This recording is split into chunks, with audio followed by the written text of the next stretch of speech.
Hello everyone, welcome back to my YouTube channel, Knowledge Sharing with Ankita Gupta. Today's video is about deadlock recovery methods. So in the last video, we have already studied about what is the deadlock detection and what is the deadlock recovery actually. So deadlock detection में हम सब ये देखते थे कि deadlock occur हुआ है या नहीं हुआ है, लेकिन recovery का मतलब है हम ये देखेंगे कि after deadlock occurs, what can be done to recover from that deadlock. So deadlock recovery के भी अलग अलग टाइप के अप्रोचेस हैं. So we will see there are basically two types of approaches. इसमें ये जो दोनों अप्रोचेस हम डिस्कस करने वाले हैं, इनमें से फर्स्ट अप्रोच को हम ऑप्टिमिस्टिक अप्रोच भी बोलते हैं. ऑप्टिमिस्टिक इसलिए because we are just thinking कि बाय डूइंग और by following these methods we don't have to get actually back from the start. और जो दूसरी अप्रोच है पेसिमिस्टिक, तो पेसिमिस्टिक अप्रोच में हम ये बोलते हैं कि we have to abort everything and we have to start from the scratch. So इसीलिए इसको हम एक को ऑप्टिमिस्टिक और एक को पेसिमिस्टिक बोलते हैं. फिलहाल let's see what are the approaches. So first approach says that you have to preempt the resources from the processes. That simply means जो हम प्रीएम्पशन में ऑलरेडी डिस्कस कर चुके थे कि अगर हम ऐसे रिसोर्सेज को प्रीएम्प्ट कर ले प्रोसेसेस से जिनकी वजह से, जिन प्रोसेसेस की वजह से डेडलॉक हो रहा है, तो हम एक ऑप्टिमिस्टिक अप्रोच की तरफ जा सकते हैं. वो कैसे करना है वो अभी हम देखेंगे. फिलहाल दूसरा अप्रोच देखते हैं. दूसरा अप्रोच क्या बोलता है? Abort everything. Abort everything means you have to start from scratch. आपको हर एक चीज को वापस से वहीं से शुरू करना पड़ेगा जहां से आपने पहले स्टार्ट किया था. तो इसको हम बोलते हैं process termination. That means we will terminate that particular thing and we will start from the new one. Okay, so ये दोनों अप्रोचेस हैं. अभी के लिए हम जो डिस्कस करेंगे वो है पहली approach, that is preemption of resources from the processes and processes. So what is preemption actually पहले भी देख चुके हैं हम. सो प्रीएम्पशन का सिंपली मतलब यहाँ पे क्या है? So preemption of some resources from the processes, from that particular processes, and give their resources कौन से resources जिनको हम preempt कर रहे हैं to the other process until the deadlock cycle is broken. Now जो हमने पहले वीडियो में देखा था, हम साइकिल से डिटेक्ट कर रहे थे या बैंकर्स एल्गोरिथम से डिटेक्ट कर रहे थे कि डेडलॉक अकर हुआ है या नहीं हुआ है. तो ऑब्वियसली अगर साइकिल नहीं होगा तो डेडलॉक नहीं होगा. तो हमें ऐसा करना है, ऐसे रिसोर्सेज को उन प्रोसेसेस से प्रीएम्प्ट करना है और दूसरे प्रोसेसेस को देना है वही रिसोर्सेज, सो दैट कि जो वो साइकिल है वो ब्रेक हो जाए. अगर वो साइकिल ब्रेक हो जाएगा तो ऑब्वियसली डेडलॉक अकर नहीं होगा और we can recover from the deadlock. Okay, so ये प्रीएम्पशन का करने का तरीका है. लेकिन अब इसमें भी एक क्वेश्चन है कि कौन से प्रोसेस को सिलेक्ट करना है. वी आर सेइंग कि we will select some process and we will preempt the resources from those particular process and we will see कि हम ऐसे कौन से process को वो resource दे दे जिससे कि डेडलॉक का जो साइकिल है वो ब्रेक हो जाए. लेकिन ये सिलेक्ट कैसे करेंगे कि कौन से प्रोसेस को हमें लेना चाहिए, कौन से प्रोसेस को हमें प्रीएम्प्ट करना चाहिए या कौन से रिसोर्स को हमें उस पर्टिकुलर प्रोसेस से प्रीएम्प्ट करना चाहिए.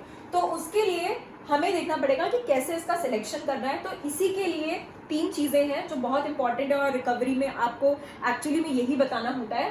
First is selecting a victim. Victim मतलब a process. Selecting a victim mean selecting a victim process.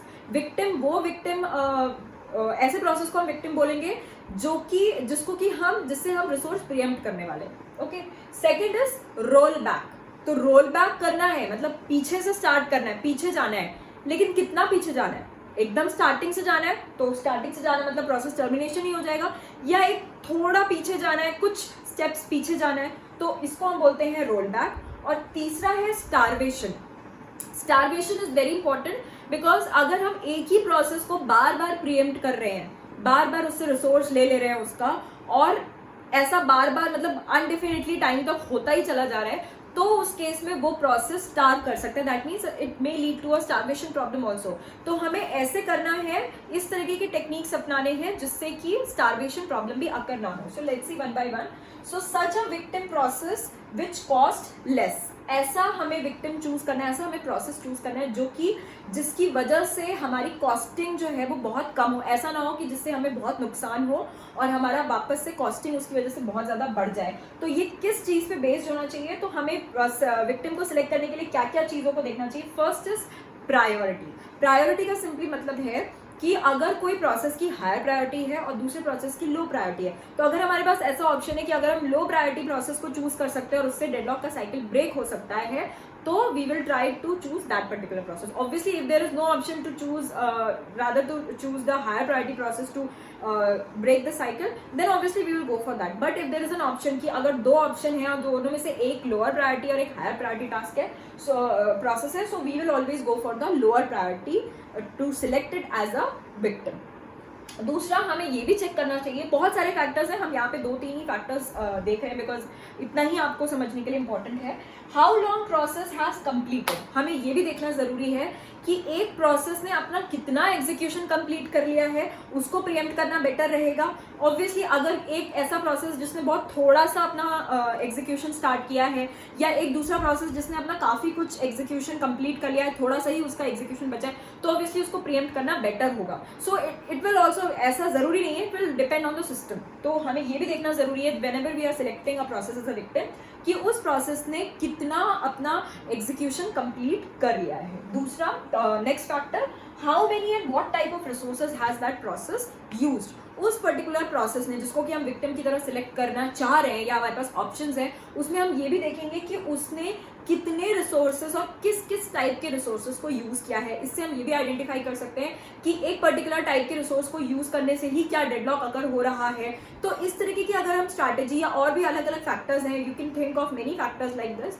तो अगर इस तरीके की चीजें हम देखें तो हमें विक्टिम चूज करने में हेल्प मिलेगी. सो this is for selecting a victim. On what factors it is based to select the victim.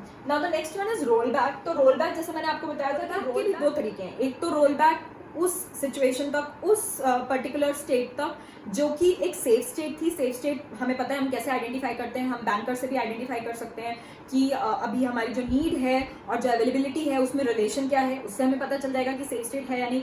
या फिर अगर हम सिंगल इंस्टांस पे हैं तो उसमें भी हम देख सकते हैं कि अगर सिंगल इंस्टांस है तो ऑब्वियसली अगर साइकिल है तो डेडलॉक है, अगर साइकिल नहीं है तो इसका मतलब अभी हम कौन सी स्टेट पे आ गए, सेफ स्टेट में आ गए. तो हमें ये चेक करना है कि ऐसी कौन सी प्रीवियस टू प्रीवियस और प्रीवियस टू प्रीवियस ऐसी स्टेट्स हो सकती हैं जो कि सेफ है. तो अगर वहां से हम स्टार्ट करें तो वो भी एक रोल बैक हो सकता है.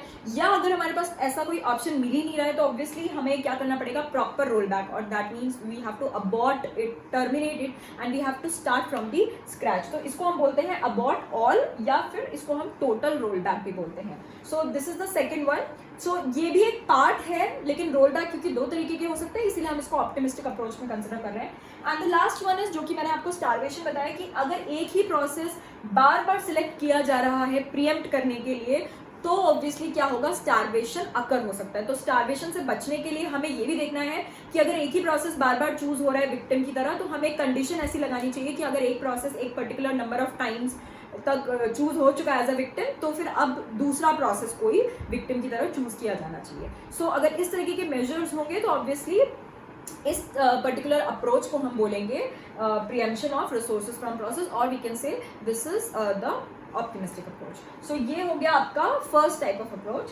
Now we will see what is the second type, that is process termination. So how this approach works, process termination. तो पहला तो एक सिंपल सा अप्रोच ये होगा, जैसा कि ये बोल रहा है अबॉर्ट ऑल. सो अबॉर्ट ऑल का मतलब है अबॉर्ट ऑल द डेडलॉक्ड प्रोसेस.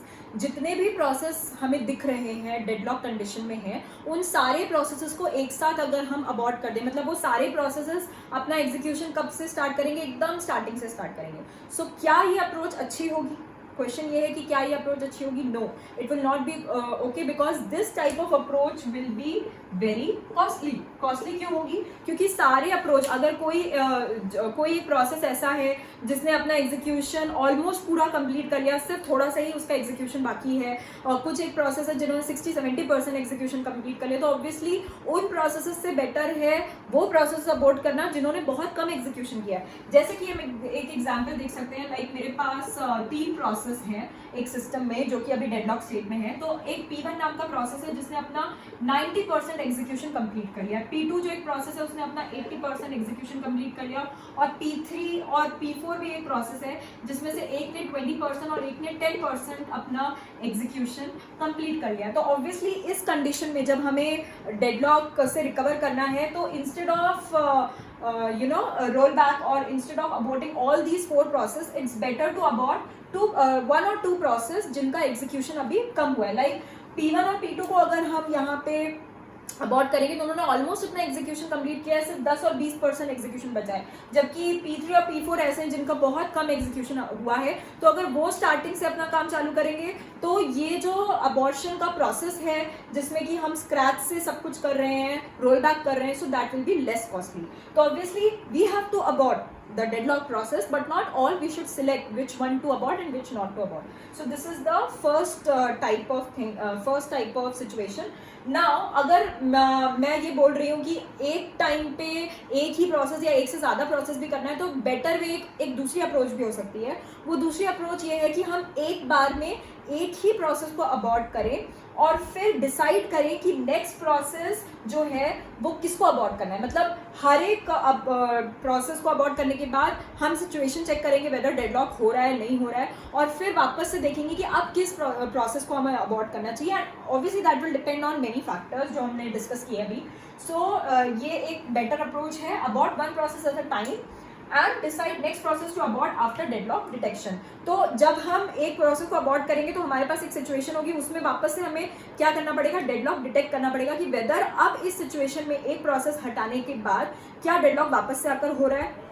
अगर हो रहा है तो वापस से हमें नेक्स्ट प्रोसेस चूज करना पड़ेगा उसको वापस से रोल बैक करने के लिए या अबॉर्ट करने के लिए. लेकिन अब इसमें भी एक प्रॉब्लम है. प्रॉब्लम क्या है कि क्या ये जो बार बार हम चेक कर रहे हैं इससे क्या हो रहा है, हमें बहुत बार जो है या हर एक प्रोसेस के लिए डेडलॉक डिटेक्शन एल्गोरिदम कॉल करना पड़ेगा या इन्वोक करना पड़ेगा. तो इससे क्या होगा, there will be a lot of overhead of deadlock detection algorithm again and again, क्योंकि हर बार हमें ये चेक करना पड़ेगा. यहाँ पे तो हमें 4 ही 5 प्रोसेस मिल रहे हैं. एक्चुअल सिनेरियो में, रियल टाइम सिनेरियो में there are so many of processes executing at in a system. तो उस केस में हर एक प्रोसेस के लिए बार बार ये चीज करना, it will cause a lot of overhead. तो अब ओवरहेड को भी रिड्यूस करना है. तो ओवरहेड को रिड्यूस करने के लिए हम क्या कर सकते हैं, we can select such process to abort which cause less और नो ओवरहेड. ऑब्वियसली ऐसा ही प्रोसेस सिलेक्ट करेंगे जिससे ओवरहेड भी कम हो, कॉस्टली भी कम हो, सब चीज़ें देखनी है. तो अगर ओवरहेड कम है तो ओवरहेड कैसे चेक करेंगे कि इसको अगर हमने अबॉर्ट किया तो ओवरहेड कम होगा. तो that will again depend on those factors जो हमने प्रीएम्पशन ऑफ रिसोर्सेज के लिए डिस्कस किए थे कि हमें चेक करना पड़ेगा कि उसकी प्रायोरिटी कैसी है. ऑब्वियसली लो प्रायोरिटी टास्क जो है उसको हम सिलेक्ट करेंगे. हाई प्रायोरिटी को किया तो ओवरहेड बहुत ज़्यादा बढ़ जाएगा, क्योंकि हाई प्रायोरिटी है मतलब कुछ इंपॉर्टेंट है, तो ऑब्वियसली हम लो प्रायोरिटी टास्क को मतलब कंपैरिजन करेंगे. देन अगेन हम और वही सेम फैक्टर्स जो हमने लास्ट में डिस्कस किए थे कि कितना उस प्रोसेस ने एग्जीक्यूशन अपना कंप्लीट किया है वो हम देखेंगे. अगर ज़्यादा किया है जैसा कि अभी हमने यहाँ पे दिया तो हम उसको अबॉर्ट नहीं करेंगे. We will try to abort a lower less time taken by process, and then we will see कि उसने कितने रिसोर्सेज या किस तरह के रिसोर्सेज को यूज़ किया है. उस पर भी डिपेंड करेगा कि हमें कौन से टाइप के प्रोसेस को अबॉर्ट करना चाहिए और कब कब डिटेक्शन एल्गोरिदम को, किस किस प्रोसेस के लिए डिटेक्शन एल्गोरिदम को इन्वोक करना चाहिए. So this is how we can do the recovery technique. और रिकवरी टेक्निक कैन बी, और ऑब्वियसली अगर आप यहाँ पे देखो तो बहुत सारी चीज़ें एक दूसरे से रिलेटेड है या एक ही जैसी चीज़ें हैं, लेकिन फिर भी it's better to go with the first approach, that is optimistic approach rather than the pessimistic approach. Because pessimistic approach कैसे भी हम करें, किस तरह से भी करें, it will be more costly because everything has to be rolled back. So it's better to go for the optimistic approach, and it depends on the system to system. Okay, so this is all about the data. For watching my videos, and please do subscribe and like my channel for getting updates on all my videos. I will start my next video very soon, and it will be on memory management techniques, which is one of the important topics in operating system. Thank you.